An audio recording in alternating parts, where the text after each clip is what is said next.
Namaskar, I am Dr. Anjali Bhatt, practicing endocrinologist in Pune. I passionately care about patients with diabetes, thyroid and other hormonal disorders. And we are going to talk today about a very important gland in the body that is called thyroid gland. Thyroid gland is a small butterfly-shaped gland in front of our neck, and it produces, as the name goes, thyroid hormones, which are called T3 and T4. Triiodothyronine and tetraiodothyronine. Now these hormones are very important to regulate the metabolism of our body.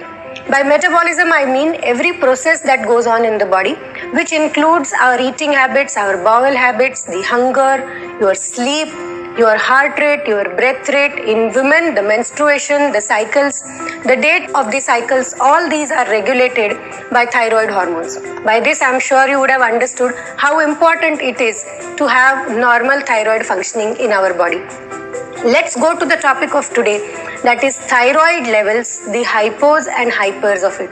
What does it mean that the thyroid gland is functioning low? We call it hypothyroidism. And if the thyroid gland is functioning in excess, we call it hyperthyroidism. Fortunately, and with the advances of the science, it's very easy to detect any abnormality in thyroid function or the structure of the thyroid gland. Let's go ahead and look at what are the problems to detect in the functioning of the thyroid gland. And in the blood, we can easily test these two hormones, that is T3 and T4. If their level is low, we call it hypothyroidism. And if you have hypothyroidism, you will have symptoms of low metabolism or slow metabolism. That is less hunger, excessive weight gain, excessive sleep and delayed menstrual cycles. And when the thyroid hormones are in excess, we call it hyperfunctioning of thyroid gland or hyperthyroidism. And the symptoms are exactly opposite. That is excess hunger, weight loss, and excessive heart rate, what we call as palpitations. If you have hypo or hyperthyroidism related symptoms, then it is must to check for thyroid hormones. Sometimes a very minor problems in thyroid gland functioning can be asymptomatic or something that will not give you any symptoms. In such cases also we recommend a routine testing of thyroid function.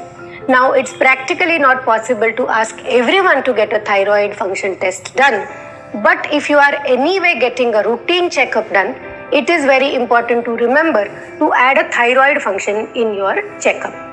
Now, let's go and see what all we test in the blood when we are testing for functioning of the thyroid gland. We saw that we test T3 and T4. There is another very important hormone that we check, that is called TSH. This is called thyroid stimulating hormone. This is actually produced by pituitary but regulates the production of T3 and T4 from the thyroid gland. Now TSH is a very stable, reliable and sensitive hormone. By that I mean is that TSH values do not change from now and then. And the TSH values are very sensitive to any small change in T3 and T4. So practically, if your pituitary gland is normal, a normal TSH would mean that your thyroid function is absolutely normal. So if you are doing a routine test, TSH is the hormone that must be included in the testing.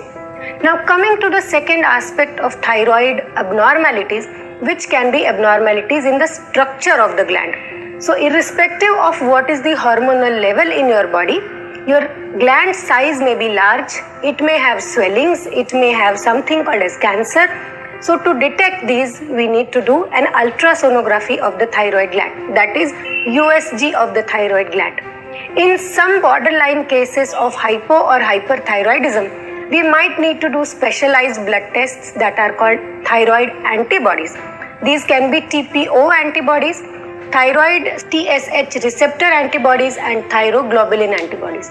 These are not the tests for everyone. They may be costly and will be recommended by your doctor only if they are needed. Coming to a last but a very specialized test called as thyroid scan. This is a thyroid nuclear medicine scan and is done in some cases of hyperthyroidism to guide the further treatment. Coming to the summary of today's discussion, We saw that thyroid gland is a small gland in front of your neck which produces very important thyroid hormones. They are essential for our metabolism. If we need to test for normal or abnormal functioning of the thyroid gland, we test for TSH, T3 and T4 in the blood. If we are looking for the structure of the thyroid gland, we do an ultrasonography of the thyroid. And in some rare cases, a doctor might ask you to do specialized tests like antibodies or nuclear scans. I'll be happy to take if there are any queries. With that, we'll stop today.